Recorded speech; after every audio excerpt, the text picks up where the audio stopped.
Lily hadn't set foot in her childhood home for 15 years, not since the night her mother disappeared without a trace, leaving behind a silence that crept into every corner of her memory. Life moved on, or at least pretended to, until a letter arrived one rainy afternoon. Unfamiliar, sealed with wax, it contained only 8 unsettling words. Go to the attic. She's still waiting there, unease tangled with a compulsion she couldn't understand, pulling her through the weed-choked garden, past peeling doors, and up the stairs, whose every step echoed with old ghosts. Finding the attic door barring her way, hammered shut with rusted nails, Lily's heart hammered in her chest. She pried it open, shards of ancient wood splintering beneath her hands. Cold air rolled out in a wave, and in the shadowed corner she saw it, a porcelain doll seated upright in a small wooden chair, its eyes impossibly lifelike, its mouth sewn closed with black thread. Around its delicate neck, a familiar band gleamed, her mother's wedding ring. The doll was heartbreakingly beautiful, sorrow painted on its cheeks as tears, and a faded blue ribbon tied around its throat. Despite the fear prickling down her spine, Lily felt herself inexplicably drawn to it. She took the doll home, unable to shake its tragic gaze. That night, dreams returned, brittle and vivid. For the first time in years, her mother's face appeared, not pleading, but screaming, wild-eyed and desperate. Over and over again her mother's voice rang in her ears, a warning desperate enough to shake the windows. Don't let her speak. Don't let her speak. She woke sweating, heart pounding. Dawn's pale light cast odd shadows in her room. The air felt oppressive, heavy with things unsaid. Rising, Lily noticed something was different. The doll, supposed to be zipped inside her bag, now sat upright on the nightstand, its glassy eyes watching her. The threads that had sewn its lips shut now lay in a tangled heap on the floor.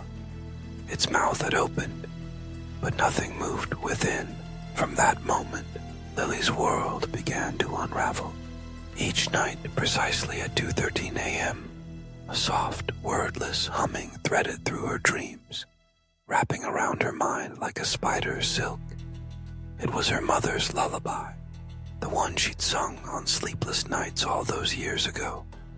Lily began to wake in strange places, sometimes standing at the attic's threshold, with the doll cradled in her arms, other times frozen mid-hallway, lips humming without her consent.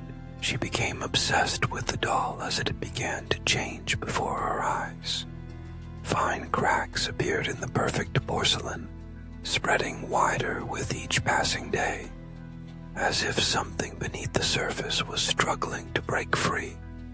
Sometimes, in the crumbling fractures, she glimpsed a second face, mouth agape in silent, unending scream.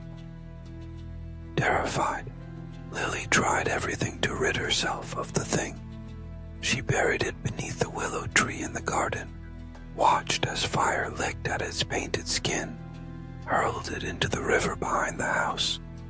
But always, impossibly, the doll returned, closer, watching, its cracks spreading.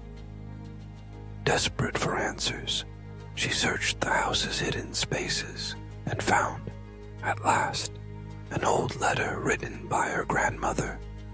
The trembling lines revealed the family's haunted legacy. The doll is not cursed.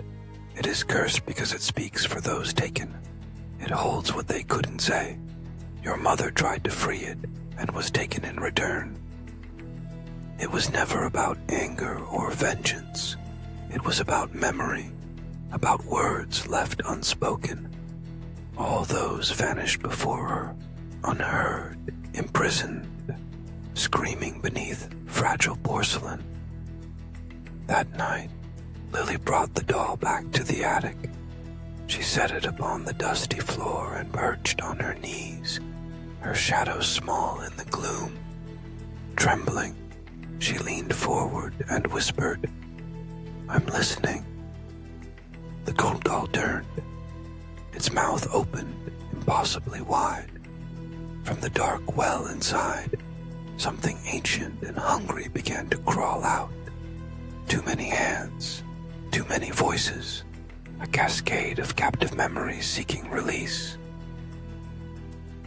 And Lily realized, too late, that the silence had only ever been the beginning.